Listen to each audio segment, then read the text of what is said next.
Well, it seems as though the New York Times has added a comic section to their newspaper. Now, they don't think it's a comic section, but for those of us who know the truth, it's very laughable.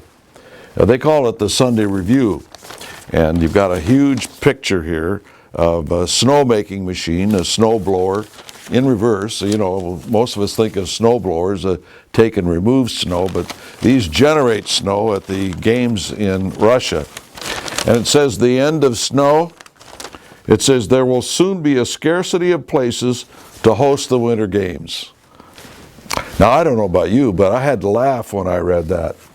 And then down here in the lower right-hand corner of the picture, it says, because the planet is warming, we increasingly use water and energy to create snow. Well, here in Wisconsin, you can have all the snow you want. Just come and get it.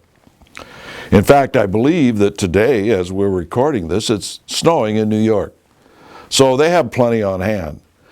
You know, the ice caps have expanded this past year. The winter has not been the most enjoyable affair in comparison to recent winters. Here in the Midwest, it's been very cold, and there's a lot of white stuff on the ground. So, anyway, that's their version of the comics. I want to point out something to you that you may not have noticed.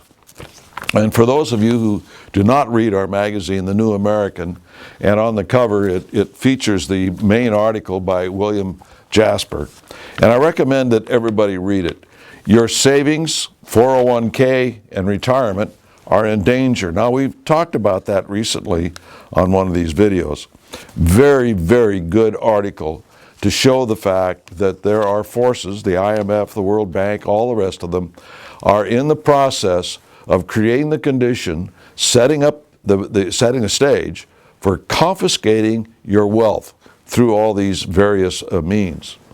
But he's got a follow-up article, and this is a pre-published version of it. A number of us get it, and we read these things and edit it and so on and so forth before they're issued. But this next article is Bank Bailouts Without End.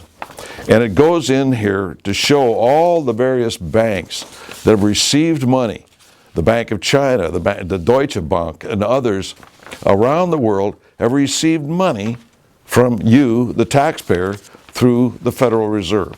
Thank you very much. And it's a very good detail on this. I would look for it. Should be out in the next few days, at least in the hard copy. And I'm not sure whether it's going to be online or not, but take a look. You ought to be able to get it. At least subscribe online, then you can have it. But this is very, very interesting stuff. And if you want to really know the criminality that's involved in all of these bailouts, this article goes right to that and explains it.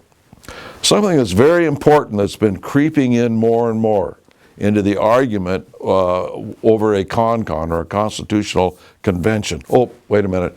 We're not supposed to call it that anymore, according to the proponents. We're supposed to call it an Article 5 Convention of the States.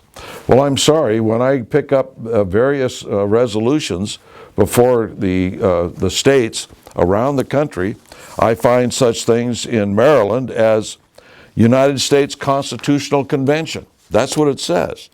This is the resolution that they're passing. United States Constitutional Convention. So don't believe for a moment this isn't a con. It is. But interestingly, on the end of this hyphen is Democracy Amendment. This is the resolution before Maryland to bring about a convention of the states, as they put it. Constitutional Convention hyphen Democracy Amendment. And then also you see in things like the state of Iowa, their call for the House Joint Resolution, language in here that they purport, or rather they want to pass into the Constitution of the United States. Section 1, the sovereign right of the people to govern being essential to a free democracy, comma, this is the language that's starting to creep in to various constitutional resolutions. Now, for those of you who understand the difference between a republic and a democracy, this is dangerous stuff. A democracy is not mentioned in the federal Constitution. It's not mentioned in any of the 50 state constitutions. The word that is used is republic, and the federal government, through the Constitution of the United States, guarantees a Republican system in every state. Now, it has nothing to do with Democrats and Republicans. It's a system of government. For those of you who don't understand the difference between a republic and a democracy, you can stay online and look at our video called Overview of America. It defines the various systems of government, 5 of them, 2 of which are a republic and democracy. Democracy, majority rule. Republic, rule of law. In other words, you can't do this and you can't do that. You may do this and you may do that. And so it's a law. Republic is rule of law. Everybody understands the law, and everybody understands what they may or may not be able to do. A democracy, majority rule. That's it. And it will always trample on the minority. The majority will always do that. Whether it is a majority of ethnicity, of race, for instance, religion, or economic status, the majority will always trample on the minority in a democracy. It's the way it works. So the thing is that we're starting to see this dangerous precedence being set for the word democracy being put in the federal Constitution. So when you go into these things and study them, there are some very interesting fundamental aspects of our law and our system and our way of life that are being changed. And so those are the things we have to worry about. There are some other things too. They get a little bit off into things that you got to think about a lot, and I'd rather not get into them, at least not today.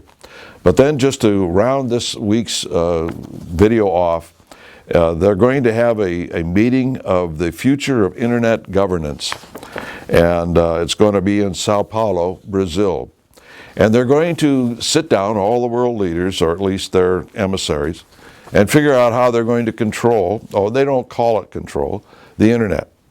They call it that it will be actually setting global rules for privacy. Now, who isn't for privacy? And we'd like to have rules for privacy, wouldn't we? But global rules implies something else. This means an international agreement. And these are international agreements with socialist and communist countries.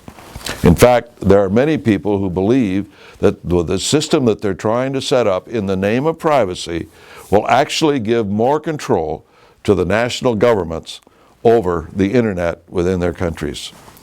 And so nobody should set rules like that. I mean, we already have rules. They're called libel laws, slander laws, pornographic laws, that kind of thing.